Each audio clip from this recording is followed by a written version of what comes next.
So we're gonna move forward. So let's break down what cryptocurrency is, right? So what is cryptocurrency? So we have to start with the first part of the word is crypto, right? And this stands for cryptography, right? This is the base of that word. Cryptocurrency is cryptography.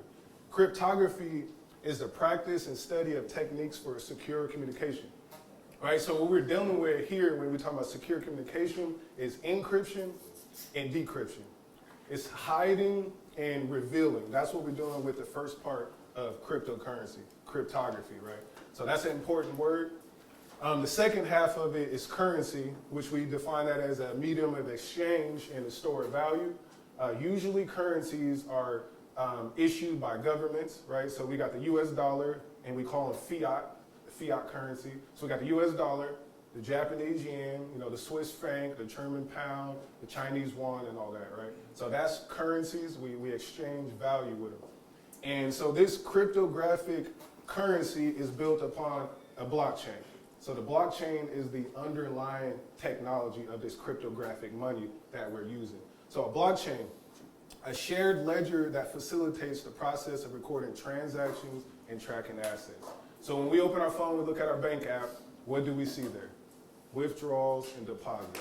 That's essentially what a blockchain is doing. It's taking, like Bitcoin, we'll start with Bitcoin. They have a block of information, gets put into a block of information. That's everyone that's sending and receiving Bitcoin. After about 10 minutes roughly, that block is immutable. So all that information, that block is solid, and then it links in the chain, right, to another block of information that happens about every 10 minutes. And that's what we would kind of call blockchain, right? So you can go from Bitcoin and track it all the way back and see the original, very first configuration, the very first thing that happened on a blockchain. That's why we love it, All right, so let's move and talk more about Bitcoin. So Bitcoin, the original cryptocurrency created for peer-to-peer transactions. So a little lesson here, 2008, 2009 is when Bitcoin officially was invented, right? And this is during the crash of 2009. We're talking about when Goldman Sachs and all of them was giving out faulty loans. All the homeowners couldn't afford it, the interest rates and things not. But when real estate, which is most of the country's largest assets by market capitalization, how much money is in it, once real estate starts to fall, it's a trickle-down effect. It hits every single industry, and that's what happened. So money got devalued, inflation, people lost homes, no one went to jail, basically. And then Bitcoin came online. And this is by a man or a group of people, we don't know. But Satoshi Nakamoto, that's a pseudonym, we're not quite sure, but someone put a white paper on the internet, and a white paper is, for crypto, we'll call that a cryptocurrency business plan. That's all it is. It's a business plan for a cryptocurrency. So this white paper goes online. People love the idea of basically, that's a digital dollar pretty much what Bitcoin was made for. So you and I can transact without any permission, any authorities. You can't seize my money. You can't freeze my bank account. We're dealing with open source technology, right? Some more features with Bitcoin. It's 21 million coins that could ever be created. So if we compare that to the US dollar, it's an infinite market cap of US dollars. So we all got hit by COVID. What happened during COVID with the money? Yes, they was printing. They print, in the last 2.5 years, over 40% of all US dollars on planet Earth was printed, right? So that's why our inflation's at 9%. Everything's expensive. 13%. Shit, my food went up 25%, right? So everything is up and it's all weighed differently. They say 9%, we may be at 13 to 20.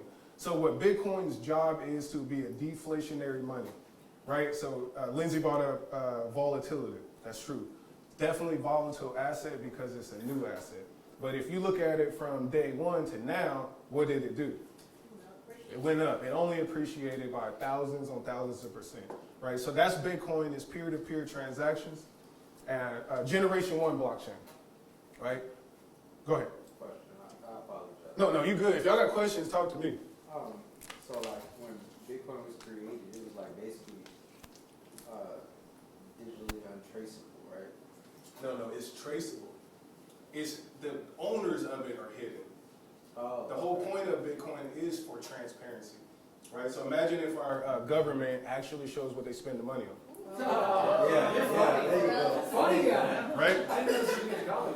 Man, you know, you gotta have a good time. Exactly. But that's answer your question.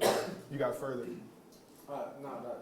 I just wanted to clarify because the way it was initially explained to me, you know what I mean? It was explained as it was like untraceable currency, and I don't have a problem with my money being tracked. I want to know where my money is at. Yeah, so the key is when we talk about the cryptographic, right? So your digital wallet that stores your currency got a strings of letters and numbers, right? No one can actually know who's actually controlling it. So like binary code? Letter code, pretty Okay. much. Yeah, so you have a string of letters, and most times you will only see the first about 4 or 5 strings of a letter, about 20 something, you only see the last couple. So we can match what that wallet is doing, but I can't say who's behind it. Okay. A car with tinted windows. You see the car, but you can't see who's in Yeah, it. you know somebody in there, you know that car is all around town, but you don't know the driver because you can't see the driver. Only less the driver wants to reveal himself, and that's something different called domain names, right? Something totally different. They use that for other things, but no, it's all hidden. The blockchain is transparent. Again, it's back to the government. We'll see what they're spending every day by the minute and the second. That's what the blockchain will show you, and everything's revealed. So Bitcoin, generation 1, Ethereum, generation 2. This is the blockchain that changed the game even more, right? So the second largest cryptocurrency in the invention of smart contracts. Smart contracts is the most important thing to me right now. Because smart contracts allow us to create NFTs, application that actually let us do more than what Bitcoin allows us to do.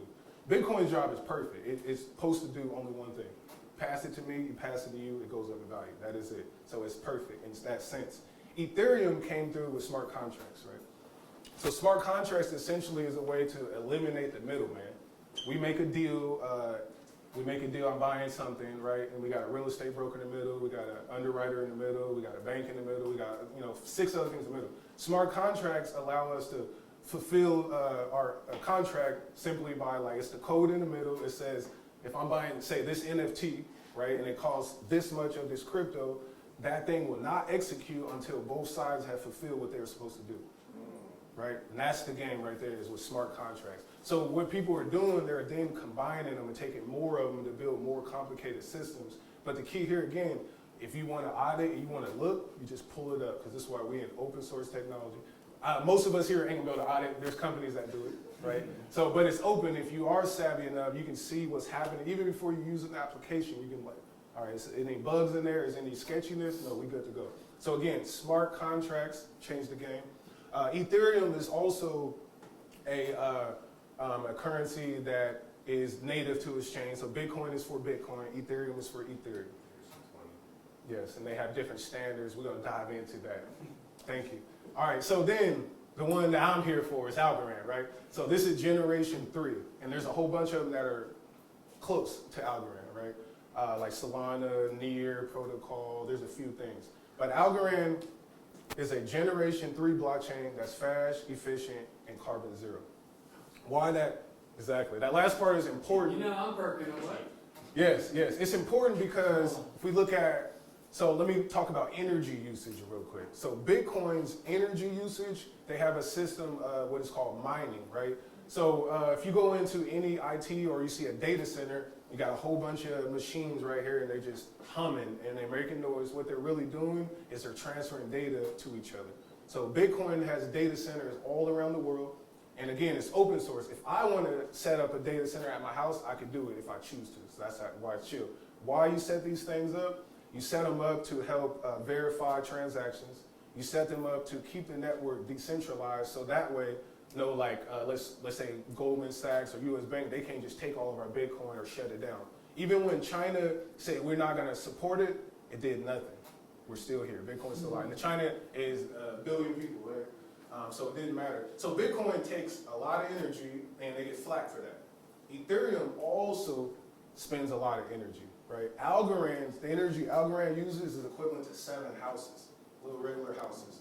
So that's groundbreaking, that's game changing because of the way it facilitates its protocol. And then they also take the small transaction fees, we'll talk more about that, and they use it to buy carbon offsets. I know everybody got an opinion on that, but they're trying to double down that they're going to buy carbon offsets and they also don't use much energy, right? So. Planting trees and all that. Yeah, so planting trees. They actually, they in the field trying to make sure the earth stayed green, right? So that's the part. So again, this cryptographic money built upon the blockchain started with Bitcoin, then it went to Ethereum, then it went to other iterations where we at Algorand. Oh, I didn't even say one more thing. Shout out to Sylvia McCall. Let me talk about the other founders. Ethereum's, let me start with Ethereum. Vitalik Buterin's a young cat that he figured it out a long time ago. And him and the team, Charles Hoskins and all these other people, these names are not too important, but some people care. They founded this blockchain, but what the key is that both of these blockchains, Bitcoin and Ethereum, in their like white papers and their documentation, they reference the research of the guy who founded Algorand, and that's Silvio McCauley. And that's why this is important. Silvio, he a little Italian dude. Silvio McCauley. MIT professor. Yeah, professor at MIT from Italy. But the key is he's an award-winning cryptographer, and this award called the Turing Award. So this is the highest level of math, the highest level of encryption and cryptography. He mastered the game, and then he was like, I gotta put all this out. He put it out. They based their blockchains off his research, but he was like, I'm gonna outdo everybody. And then that's what he made with Algorand. What was Silvio's last name? Macaulay is M-A, help me out somebody. M-I, I can't spell it. M-I-C-A-L-I, Macaulay. Oh, okay. Yep. If you just type Silvio, yes, Macaulay, M-I-C-A. Yeah, so he's, and his vision is, and this is really why I like Algorand, is to create a borderless economy, an open source economy that, you know, I'm talking about everybody can transact. So another question for y'all. What's the fastest way to move money, $1 million across overseas right now? Okay, certain cryptos, I like that. Yeah, so if we go one, originally they'll be like, all right, you gotta get on a plane, right? Fly it in 14 to 17 hours. That was fast. Because the bank account take you, what's it, the ACH cashing, that takes about 2 to 3 days. So that's the slowest way with your bank. The fastest way would be with Bitcoin, about 10 minutes. Then Ethereum would take you maybe 7 minutes. Algorand, we can do it in 4.4 seconds. Real talk. It's finalized. There ain't no issue. Like, I receive money from Denmark. I send money to Nigeria. I get money from places, and I've been like, send it to me in Algorand so I don't have to deal with it, right? I did a coaching session with a guy out from Toronto. So he asked me for my bank account. He wanted to do all this, the Canadian dollar conversion. I was like, I got to think. You shouldn't even talk to me. You know what I mean? I need my stuff in 4 seconds, or I'm almost not.